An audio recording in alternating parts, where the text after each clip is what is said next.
Con Mi Amor from the album Vida Mia by Chill Out Music 2021. Welcome back to Hybrid Theory. This one I may get a little upset and shouty at because I'm starting off with the dumpster fire that is the Radeon RX 6600, and it's not what I want to talk about. I don't want to talk about this graphic card because, first of all, it is entirely misaimed, mispriced. It's a dumpster fire. And I need to start with the hardware side first. And to do that, I need to go back all the way to 2013, notably the Radeon R9 290X. This card was first released on, what was that, 10/24/2013. And what can you say about this card? It was one of the first cards to really target 4K resolution, to really perform at 4K resolutions, and part of that is down to its massive back end. If you still have an R9 290X, there aren't a whole lot of graphic cards that can keep up with it, and there are none over $300 that can keep up with it at its $300 price point that it was positioned at when it was replaced. That is the price per performance benchmark.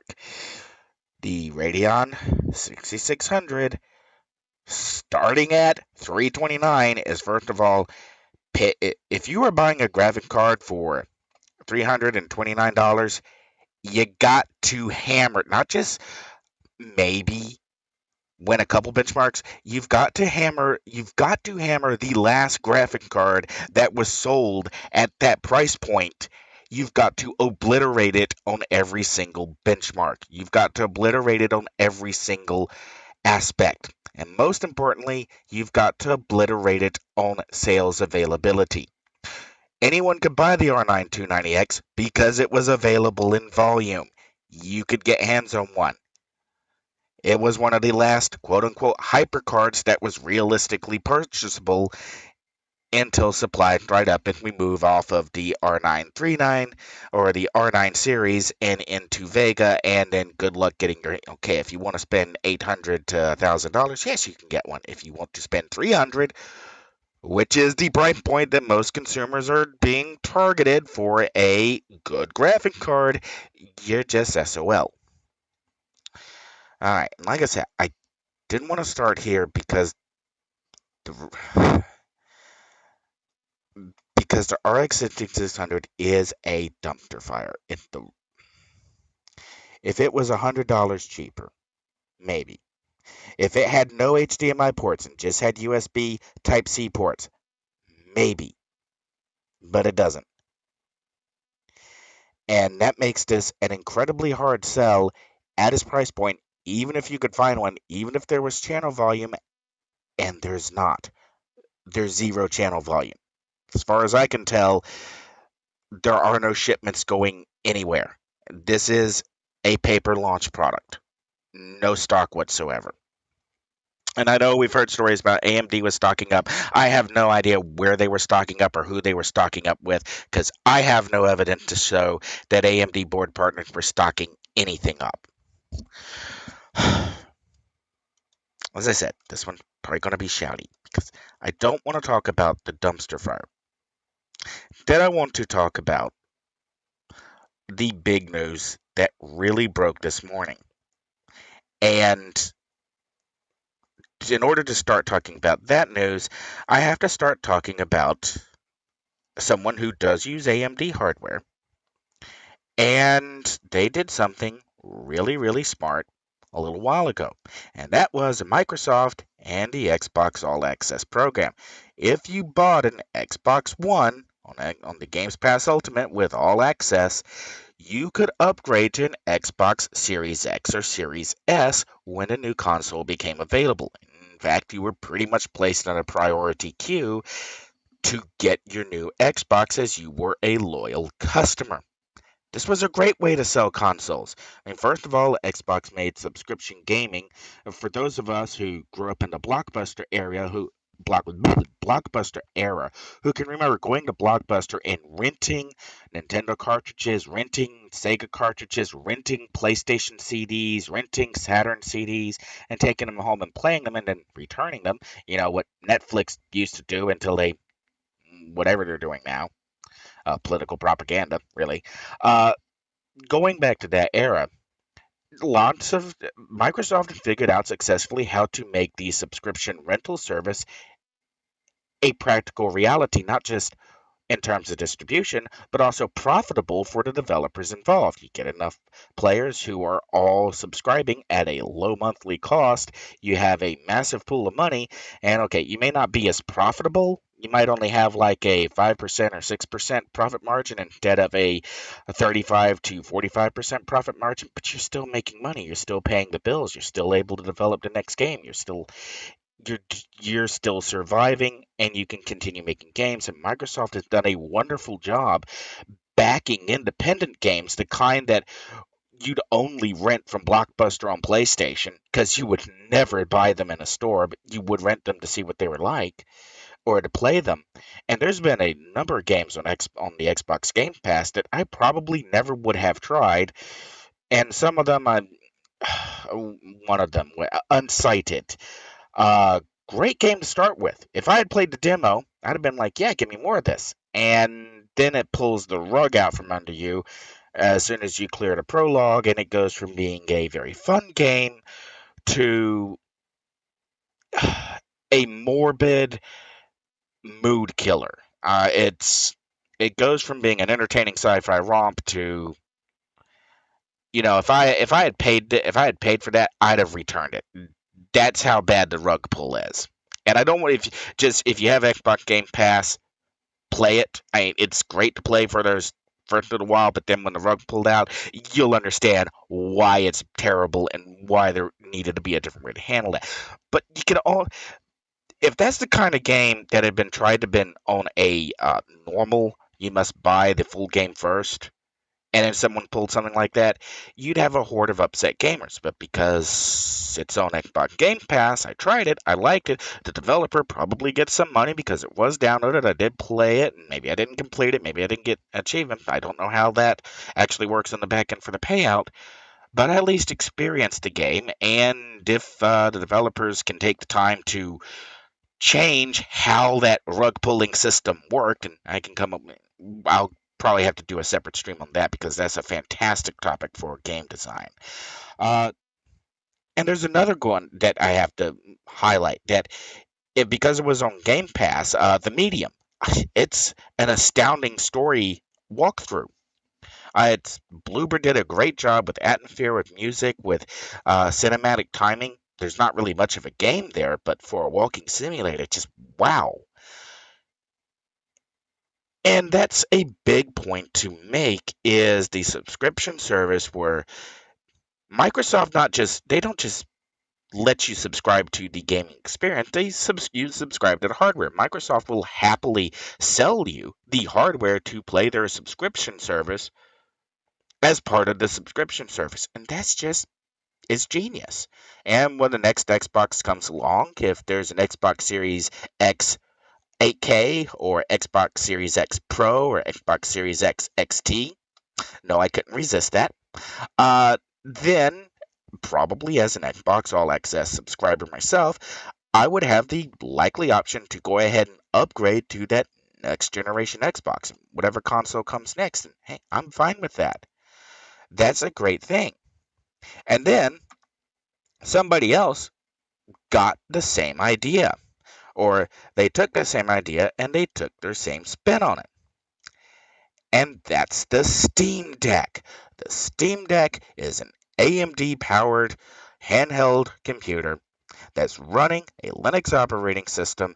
And more importantly, the only way you can get this hardware is if you were a Steam account user. And if you were a Steam account user with an pre-existing game library, e.g., you were actually a gamer, you had time and service, you were given a period of time to order a Steam Deck, or in this case, pre-order a Steam Deck, or as they call it, reserve a Steam Deck, to guarantee that you will get one first into the production lineup.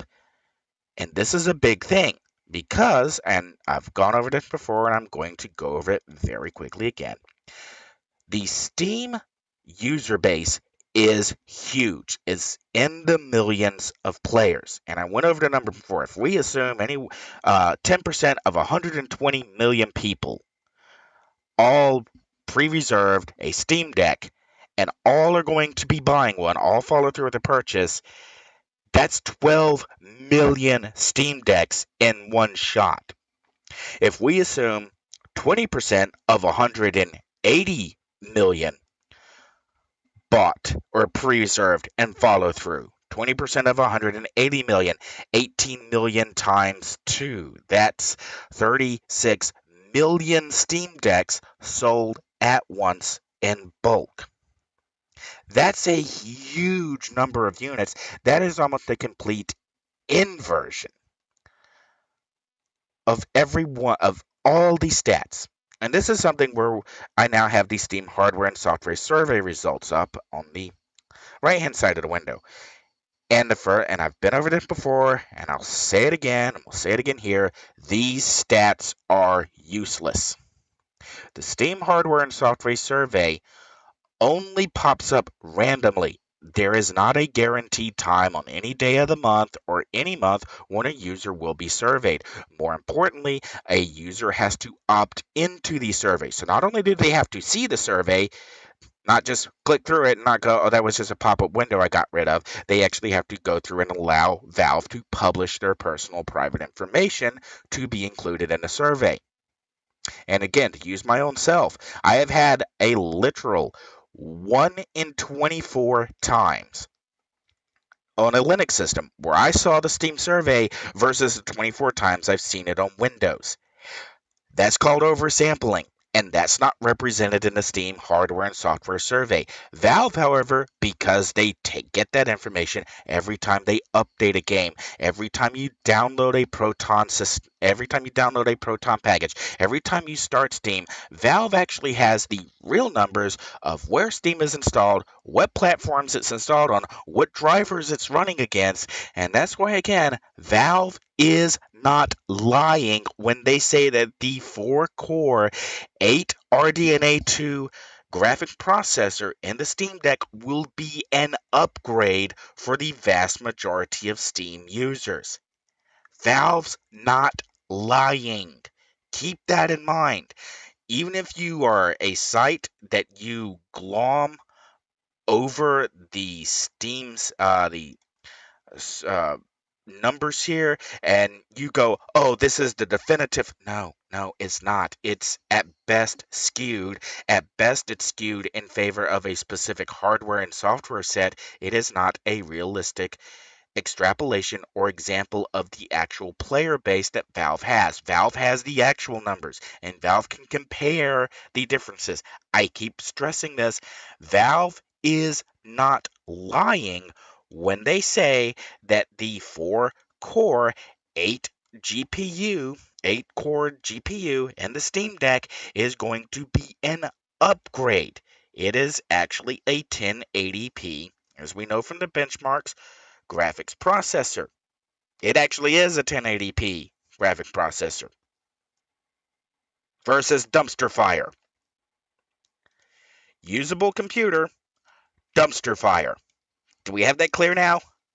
I'm sorry, I have to do it one more time. Dumpster fire. Okay, so Valve and AMD and Microsoft, they've done this whole pre-purchase, pre-reserve, get the hardware as a loyalty bonus. You have been with the company, you are using the company software, and for that matter, I'm still kind of shocked that I got an Xbox One even on the all access pass because uh, let's face it, I slag on the Gates and Ballmer era Microsoft on a near daily basis. Pretty sure I'm still blacklisted in Microsoft's PR files. So what? I feel sure if there's anyone there who was around when the first Xbox launched, still probably tilting their heads and going, "That guy got an Xbox. That guy? Are we in Bizarro World?" Okay, but somebody else jumped on the bandwagon. Somebody else decided to join Microsoft, join Valve, and join AMD's semi custom products and do an upgrade program. The PlayStation. If you are a PlayStation subscriber, you have a PlayStation account, you can register to buy at MSRP a PlayStation 5 console direct from Sony, not through a third party, not through a scalper. And Sony is very clear on their page here that frequently asked questions who will be selected for an invitation are selected based on previous interests in PlayStation activities. Translation, just like Valve, check to see, do you have a pre-existing account? Do you have a library of games? If you have a pre-existing account, but you've only got 2 games on there and they're both free to play, you're not getting priority access to a Steam Deck. If you have an account that was made in the last month and you have 500 games, you're not getting priority access to the Steam Deck. If you have an account that's 10 years old, has a number of games on it, and you're buying at least 2 or 3 games a year, you got priority access to the Steam Deck. It's as simple as that. And Sony is stating up front that those who have PlayStation 4s, and likely those who have been successfully buying PlayStation consoles, so if you bought a PlayStation 2 and signed in with a Sony account, if you bought a PlayStation 3 and signed in with a Sony account, if you bought a PlayStation 4 and signed in with a Sony account, if you bought a PlayStation 4 Pro and signed in with a Sony account, you're probably going to be much higher in the priority queue because you are a repeat customer. And Sony is finally joining with the other semi custom vendors and saying, we need to service our client base first. We need to service our client base, the people who actually buy our games. And this has come back to dumpster fire. No, I'm not going to get tired of that. Dumpster fire. The thing is, AMD's entire software portfolio, their drivers, their building solutions, everything that they do, and if I go ahead and interact with this page and we scroll over solutions, we see that AMD has a vast variety of software and hardware solutions. And in order for those to be effective, developers actually have to use those products. And right now, the only place that developers are using RDNA 2 realistically is in the Xbox Series, as in the Xbox Series XS, and in the PlayStation 5 series. That's it. There's no market penetration of the RX 6600 in the actual PC consumer space or any of the AMD Radeon RX 6000 series graphics cards. There is some penetration of the Radeon RX 5000 series. There's actually a large penetration of that because for a while you could buy those cards at MSRP from various vendors. You could get your hands on them. Okay, maybe not at MSRP, maybe a little bit over, but you weren't being price gouged. You could get your hands on a 5000 series graphic card and then stock dried up. And that's really important that having a software base and having developers who actually use the features that your card supports is a huge deal. And that's why the Steam Deck and the PlayStation 5 and the Xbox Series XS are such a huge deal to AMD because these are AMD platforms that are using AMD drivers and AMD hardware and AMD software, and that gives developers a better reason to invest in a software platform that is applicable to AMD hardware.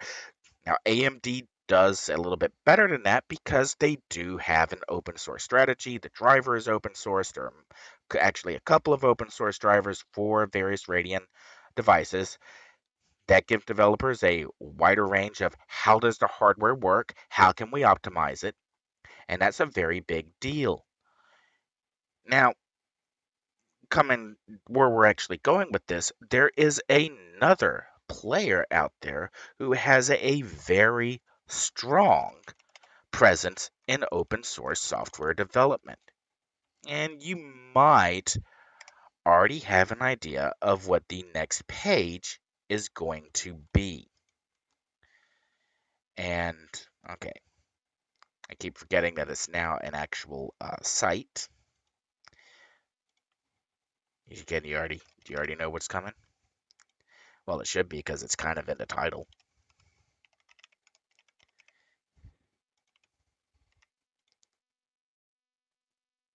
That's right. Intel has an entire open source technology center where Intel works on a wide variety of open source software packages. And what else is Intel doing? What are they doing? What's so important that it's actually in the title of the stream? That's right. Intel Arc graphics processors. Intel's getting into the discrete GPU business alongside AMD and NVIDIA. And on top of that, Intel's even lined up some possible board partners. MSI, Asus, and Gigabyte appear to be on board with Alchemist. This is from Tech Radar. And Intel's been doing a little bit more than that if we look around. A quick web search shows us that Intel is poaching GPU architects and they're poaching NVIDIA researchers. Intel's massively ramping up the software and hardware side of the Alchemist graphics card. They are getting top tier talent, people who understand GPU computational computing on a level that few others do, who already have massive amounts of experience. But all of Intel's hopes and dreams won't matter unless they have a marketing version. Unless Intel actually gets graphics cards, actual graphics cards, in the hands of consumers, unless they can actually, and there is a wide open market here. And we can just go back and and I know it's not accurate, but we can look at the Steam survey and know that there is a massive market opportunity to replace the legion of aging graphics cards that are being tracked, or at least being notably tracked. If we look in GPU description, we can see that there's a wide range of graphic cards here going um, very far down. And keep in mind, we're still seeing some in here like GTX 950. We're still saying GeForce 940. We're seeing uh, RX 570, RX 580. There's a lot of low end, medium range, a lot of Intel graphics in here from laptops and other devices. And I'm not saying, and again, these numbers aren't necessarily accurate. They aren't. But what really matters is that Intel has a wide open opportunity here. And I think Intel needs to look at the RX 6600, the RX 600 XT, the RX 6700, the RX 6800, I think there was an RX 6900 release. AMD needs to look in on themselves as well because they've completely botched this despite working with three hardware partners who showed them exactly how to do a product rollout. And the very first step Intel can take is to do a reserve program. Partner with somebody like Valve, partner with somebody like EA, who has what is it, EA Origin login.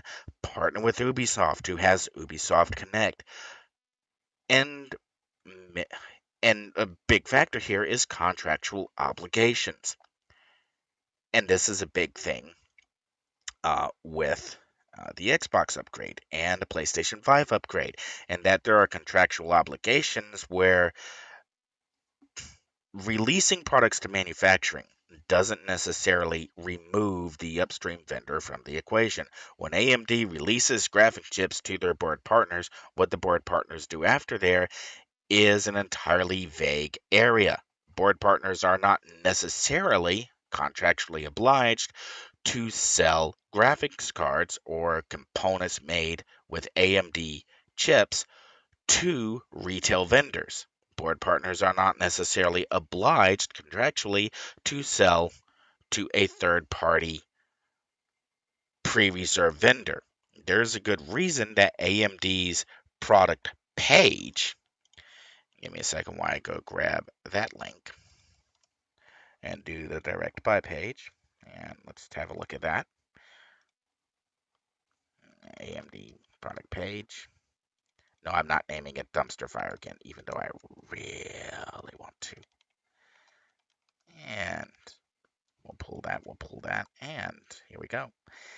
Let's have a look at this, and we'll turn that page off. It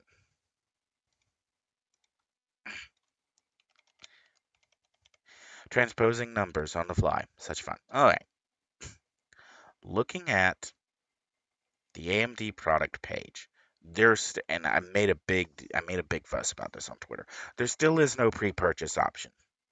AMD does not have the marketing power, the marketing threshold to say, we have 500,000 people willing to pay $479 for a Radeon RX 6700 XT graphics card. You can either offer them your graphic card for the same cost, Asus, MSI, Gigabyte, or we can just take our contractually obligated amounts and we'll sell those directly and you don't get anything. Well, AMD has not been able to do that because they didn't write their contracts to get their own supply of graphics cards. AMD has basically been held hostage by hostile board vendors who have not been selling graphics cards to the actual clients of AMD, the end consumers who use AMD software. And yes, okay, AMD does make some money off of every digital currency miner who buys an AMD graphics card. But that does not give AMD the software infrastructure and the client base that is using AMD software that builds a customer base. Rather, it subtracts from the customer base. It takes graphic cards that could be used out of the market, and actually, in AMD's actual client base is left hanging in the wind. Because those are the developers who use AMD software so that they can get the best solutions or contribute to AMD's open source packages in order to better the software code. All of those efforts are wasted if the cards are not landing in the client's hands and they're being repurposed and going elsewhere. That's why Bitcoin mining is destructive, or digital currency mining is destructive to the graphic card vendors, because it is maybe financially profitable on the physical sale of the graphics card, but it is destructive to the software and services side. And that is incredibly critical. That is a huge part of the Intel open source software and the Intel Open Source Technology Center. Is Intel's open source efforts are one of the reasons you invest in the Intel software ecosystem. And Intel needs people who are using Intel hardware to invest in the Intel software ecosystem. And investing in the software ecosystem helps make the hardware ecosystem more compelling. You take one of those out of the equation and your business model falls apart. That's the big reason why most companies who make actual computing devices have a vested interest, a vested financial interest in not selling to digital currency miners, preventing sales to digital currency miners, and if anything, making specialized hardware that is not reliant on the software ecosystem that are available for digital currency miners to purchase. And that way, nobody is losing out in the equivalent, well, what happens after that. It's the point of making mining hardware specifically is, if you can sell the hardware but it's not part of your software ecosystem, well, you're not losing anything. If you sell hardware and it's not in your software ecosystem and it was supposed to be, you've now destroyed your market. And that's what it comes down to. And that's again why the Steam Deck is such a big deal, because not only is it forwarding Linux, the desktop Linux, KDE, and the open source software strategy out as a platform as a daily use platform, it is poised to do so in the literal millions of consoles. Theoretically, if Valve and AMD's can land the targets, the Steam Deck will automatically outsell some of the consoles that are on the market just on the basis of the current Steam user base for who the Steam Deck is, again, to repeat, an upgrade. Because those users cannot get their hands on an actual upgrade for the computer they already own. That's a big deal. And Intel's not, and you can say whatever you want about Intel, but Pat Gelsinger, I'm sorry if I mispronounced your name, he's not a bleeding moron.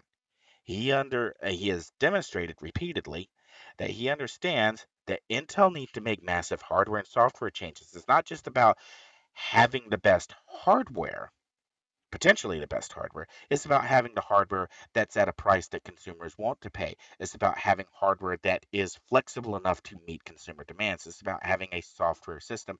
And most importantly, it's about addressing targets that aren't being hit. And Intel has had a long problem with overpriced hardware for years. They haven't really had any competition other than AMD. And up until then, outrunning AMD wasn't much of a challenge because AMD bet big on GPU processing as their central processor's floating point unit. That was the whole point of Bulldozer. Strong integer performance in Bulldozer, APU with integrated graphic processor for floating point. Software wasn't there to support it, and because that software ecosystem didn't exist, AMD fell flat on their face, and Bulldozer and then the subsequent uh, all of the processors after that just kind of fell flat on their face. Intel never did that. Intel had a strong integer and strong floating point in their processors, so they kept being better and better because they didn't make a gamble on a software ecosystem that didn't exist. Well, that software ecosystem exists now, thanks to Android and Linux, and Intel understands that. And keeping that in mind, I guarantee you, Intel is talking with Valve. And I guarantee you that Intel is looking at the actual survey, not the not the numbers that Valve posts here on the website. I guarantee you that Intel is talking directly with Valve, and Intel has a very good idea of what the actual graphic card distribution looks like. And that to Intel is being seen as a major it's not an inflection point, it's a reflection point. If Intel can land ARC in volume, if they can land a 299 graphic card that does 4K, a 299 graphic card that obliterates the R929X in every single benchmark, on every single specification, in every single resolution, if Intel can do that and have it in volume and actually have it available for gamers to buy, that vast swath of gamers who have not upgraded their graphic card because they're not paying $1,000 for a GeForce 950, they're going to jump on that Intel card. So the big question there is, how can Intel do this? Well, Intel's working with board partners. We don't know how those contracts are written. We don't know at this point how exactly the sale will go. A pre purchase, pre reserve with somebody who has an established network of people who actually own a gaming computer and use a gaming computer is probably a big factor for Intel to consider. Now, my personal suggestion is work with Valve just like AMD did. It's It would not surprise me to see within the coming months, as soon as Steam Deck AMD launches, we see a Steam Deck Intel version that is the same chassis, but with Intel hardware instead of AMD hardware inside, with an Arc GPU instead of an Vega GPU. Sorry, RDNA 2. I am so sorry. I'm looking at the laptop, which has a Vega 3 processor in it. With an RDNA 2 uh, graphic processor inside. And I think that's one of the first things Intel is going to do is an Intel version of the AMD Steam Deck. And I think the second thing we're going to see in the coming months is we're going to see Intel get more specific about how you can pre-register and pre-reserve an Intel graphics card to ensure that if you are a gamer with an established backlog who hasn't been able to upgrade, that you somehow are first in line. Now, again, Valve's the easy target here because Valve already has that information. Valve is PC gaming. You talk with Valve at an NDA level and find out who has what hardware, what's being tagged in every time Steam reloads itself and reports back. Intel has a very good handle on the actual figures, not the published figures, the actual figures of the scale of the market that they can address. Now, to be fair, so does Nvidia, so does AMD. Nvidia doesn't care. If you think Nvidia cares, I can't help you. Nvidia doesn't care. AMD does care. That's why we're getting the Steam Deck, is because it's a way for AMD to get our massive amounts of RDNA 2 hardware into the market, bypassing board vendors who have not been faithful.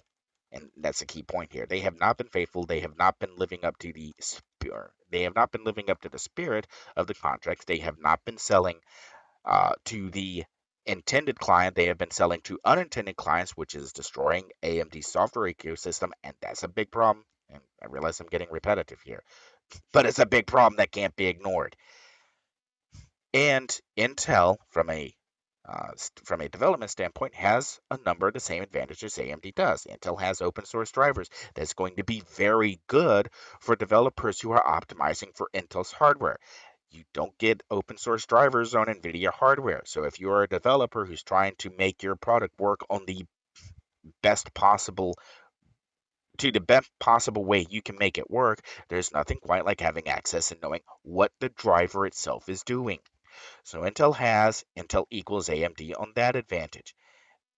And from performance, I don't really think performance is going to be an issue. I don't think cost is really going to be an issue either, because Intel may just decide to say, screw it, we're going to undercut everyone, take a hit on our profits to build our software ecosystem. We get our software ecosystem in place, and then the hardware ecosystem will follow. The hardware ecosystem can be profitable later if everyone or a large enough base is into our software ecosystem. That's important. All right. Do I do I think that Intel can deliver ARC GPUs in volume? Well, as alluded, or actually outright spoken in a previous stream, I do believe that Intel is sandbagging over the exact processing node that will be used for the mainstream graphic cards. Now, when I say mainstream, I mean the graphic cards that are aimed at ultra-wide QHD level rendering. And I strongly suspect, and this is based on what we know about Intel's processes. They have massive 16 nanometer capacity right now. We can probably, just looking back over previous graphic cards and production facilities, conclude that Intel can field something that can absolutely trash an R9 290X on a 16 nanometer process, because the R9 290X was only built on a 28 nanometer process. Now, if Intel's entire graphic card, system core logic, memory, everything else is built on 16 nanometers, of course, just on raw electrical current alone, they can already beat a graphic card that is rapidly approaching its 10th birthday. This shouldn't be a challenge. And yet, you know exactly what's coming next. Dumpster fire. 1080p gaming? Really? I'm sorry. I'm hung up on that because it's there's dumb and then there's stupid. Steam Deck, 1080p gaming. It's actually 1080p gaming. It's a handheld with a mobile with mobile power saving in mind. Only doing 1080 or even just only being limited to 720, not a big surprise. In fact, it's kind of what you expect. So having something that costs as much as a Steam Deck that says we're a 1080 processor, yeah, as I said, this stream would probably be the very shouty one because this is just dumpster fire. From beginning to end, dumpster fire. All right. Now, kind of trying trying to keep on track on Arc. I think Roger can deliver. I think Gelsinger can deliver. Now, how they deliver and who they do it with is an open question. I strongly favor working with Valve because Valve has already shown with the Steam Deck that they can do it, that they can take orders on the scale of millions, that they can do pre-queuing on the scale of millions, that they can do arbitrary. You just bought an RTX 3080, you're not in line, you're to the back of the queue. You're still using a Radeon 50, a Radeon HD 50 or a 7770 from 12 years ago, you're first in line. You're still using a GeForce MX, you're first in line. You're still using a Polaris, you're first in line. You're still using a GeForce GTS card, you are definitely first in line. And by using that actual values, you must allow your previous history to be used, your login history to be used by Valve and given to Intel to handle pre-orders and pre-registrations to actually purchase hardware.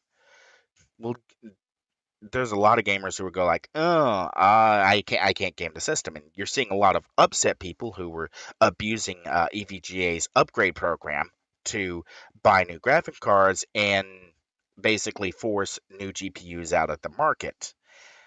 And combating that kind of abusive upgrading or or abusive use of customer loyalty systems to be a jerk is one of the things that Intel does have to keep in mind. And one of the things that EVGA is. Uh, I think some of them are get. I think some of EVGA's employees are getting more than sadistic amounts of laughter out of it, and that the Bitcoin miners who are looking to strike it big and make back their $1,000 purchases by mining Bitcoin are, doing the upgrade and suddenly finding that they have the hash limited version and not the unhashed limited version, and they're screaming that we wanted the hash limiter, unhashed limiter version because that's how we're going to pay for this. Well, if you didn't have the money to pay for it, you didn't have the money to pay for it. Just saying.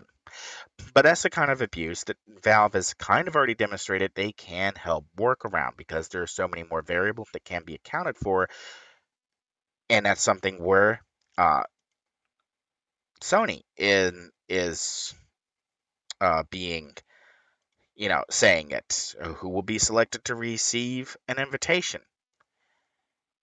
They're just telling you it's based on what you've done before. If you're a recent purchasee, no invitation.